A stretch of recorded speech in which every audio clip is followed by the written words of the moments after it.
Hey guys, আসসালামু আলাইকুম। কেমন আছেন সবাই? আশা করি ভালো আছেন। আমি Aki Khalid Islam Ripon and welcome to my YouTube channel. Light camera.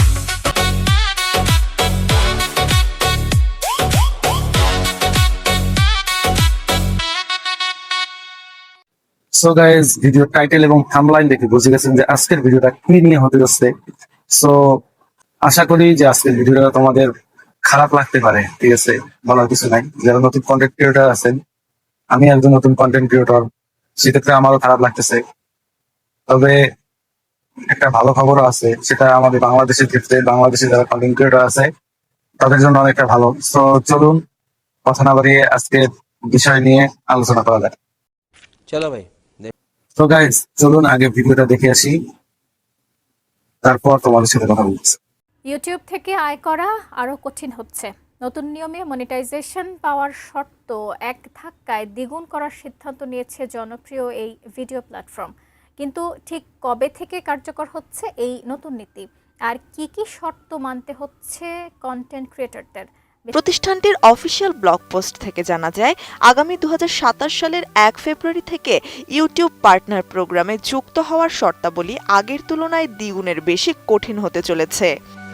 নতুন নিয়ম অনুযায়ী চ্যানেলে ১,০০০ সাবস্ক্রাইবারের শর্ত অপরিবর্তিত থাকলেও ওয়াচ টাইম ও ভিউ এর সীমানায় এসেছে বড় বদল। দীর্ঘ ভিডিওর ক্ষেত্রে আগের ৪,০০০ ঘন্টার বদলে প্রয়োজন হবে ৮,০০০ ঘন্টা ওয়াচ টাইম। অন্যদিকে শর্টস ভিডিওর ক্ষেত্রে ৯০ দিনে ১ কোটির জায়গায় অন্তত ২ কোটি ভিউ পেতে হবে নির্মাতাদের। সো গাইজ, কথাটা হচ্ছে যে আমরা যারা নতুন কন্টেন্ট ক্রিয়েটর আছি তাদের ক্ষেত্রে নতুন একটা পরিবর্তন আসতে চলেছে। সেটা অনেকটা কঠিন এক পরিবর্তন, যেটা আমি মনে হয় না পারবো, তবে চেষ্টা করব। যেভাবে চলতেছে, যেভাবে চলবে, মনে হয় না আমি পারবো, ঠিক আছে? সো চেষ্টা করবো। তারপরও ইউটিউবের পরিবর্তনটা হচ্ছে যে আমরা যারা নতুন কন্টেন্ট ক্রিয়েটর আছি তাদের কিছু শর্ত দিয়েছে যে আমরা যদি চ্যানেল মনিটাইজ করতে যাই, সে বিষয়গুলো নিয়ে একটা শর্ত দিয়েছে। যে আগে আমরা ১,০০০ সাবস্ক্রাইবার এবং ৪,০০০ ঘন্টা ওয়াচ টাইম হলে আমরা খুব সহজেই মনিটাইজেশন বা পেয়ে যেতাম। কিছু গাইডলাইন্স আছে, সেগুলো যদি ফলো করতাম, সব কিছু যদি ঠিকঠাক থাকতো তাহলে আমরা চ্যানেলে মনিটাইজেশন পেয়ে যেতাম। আর এখন সেটা হবে না। সেটা হচ্ছে যে যদি তোমার চ্যানেলে ১,০০০ সাবস্ক্রাইবার এবং ৪,০০০ ঘন্টার বদলে এখন তারা ৮,০০০ ঘন্টা করে দিয়েছে। যদি ৮,০০০ ঘন্টা করতে পারো তাহলে তোমার চ্যানেলে মনিটাইজেশন হবে, সবকিছু যদি ঠিকঠাক থাকে। আর শর্টস ভিডিওর ক্ষেত্রে আগে ছিল 1 মিলিয়ন, প্রায় ১ কোটির কাছাকাছি, আর এখন সেটা হয়েছে ২ মিলিয়ন।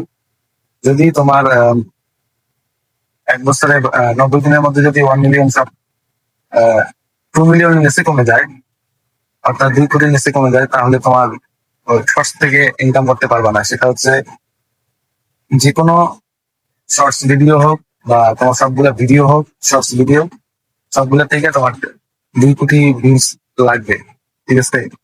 ২ কোটি ভিউজ, এটা একটা, যারা নতুন আছো তাদের জন্য অনেকটা টাফ, এবং পুরাতন যারা আছে তাদের জন্য খুব সহজ। তারা খুব সহজে করতে হবে, কিন্তু আমরা নতুনরা পারবো না, ঠিক আছে? এটা হচ্ছে বিষয়। ৮,০০০ ঘন্টা ওয়াচ টাইম কমপ্লিট করতে মনে হয় না পারবো। আমি আমার ইউটিউব জগৎটা শুরু করছি যখন আমি বুঝি, আহ, আমাদের গ্রামে ফোন আসে, তখন থেকে আমি ইউটিউব দেখি। আমার ভাইয়ের ফোন থেকে আমি দেখতাম। একটা সময় ভাবছিলাম যে আমিও ফোন কিনবো, আমিও কন্টেন্ট তৈরি করবো। প্রায় দেখতে দেখতে বলতে গেলে ১০ বছরের কাছাকাছি। সব করে ভিডিও ছাড়তাম, কিছু বুঝতাম না, চ্যানেল নষ্ট হয়ে যেত, জ্ঞান হয়ে যেত, অনেক কিছু হতো। ওয়াচ টাইম কমপ্লিট হতো না, সাবস্ক্রাইবার কমপ্লিট হতো না, মনটা ভেঙে যেত। যাই হোক, সবকিছু বোঝার পরে এত বছর, প্রায় ১০টা বছরেরও বেশি হবে, ১০টা বছর হবে, বুঝতে বুঝতেই মনে করো যে আজকে এত দূর আসা। চেষ্টা করতেছি এখন, যেহেতু সবকিছু বুঝতেছি, বোঝার পরে আগাইতেছি। এখন বিশাল বড় একটা ধাক্কা খেয়ে গেছি। ৮,০০০ ঘন্টা ওয়াচ টাইম আমার মনে হয় না সম্ভব হবে। আর যারা নতুন আছে তাদেরও মনে হয় না সম্ভব হবে কিনা জানি না। এই বিষয়টা নিয়ে খুব চিন্তা আছে, ঠিক আছে। 8,000 ঘন্টা ওয়াচ টাইম।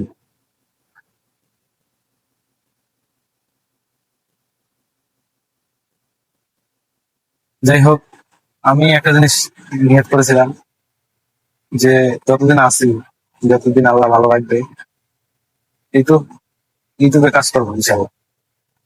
ইউটিউবে কাজ করতে ভালো লাগে, ভিডিও বানাইতে ভালো লাগে।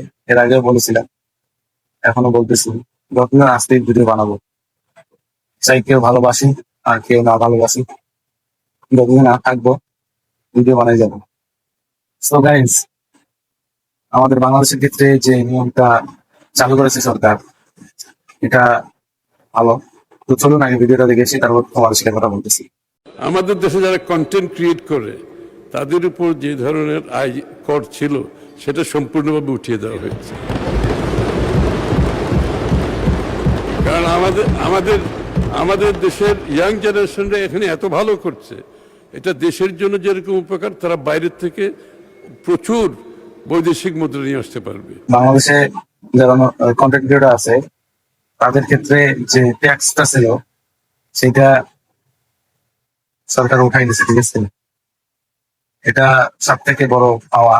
যারা মনিটাইজেশন চ্যানেল আছে, তাদের যারা ইনকাম করতেছে বা পরবর্তীতে যারা মনিটাইজেশন করবে, তাদের ক্ষেত্রে ট্যাক্সটা উঠাই নিচ্ছে। আর এটাই, ঠিক আছে। আর যে ইউটিউবের যে নিয়মগুলো, সেগুলো 2027 সালের ফেব্রুয়ারি মাসের 1 তারিখ থেকে কার্যকর হবে। এটাই বলার ছিল আজকে। কতটুকু গুছিয়ে বলতে পেরেছি, ভুল ত্রুটি হলে ক্ষমা করে দেবেন। তো আজকের মতো এখন তো সবাই ভালো থাকবেন, সুস্থ থাকবেন। আল্লাহ হাফেজ।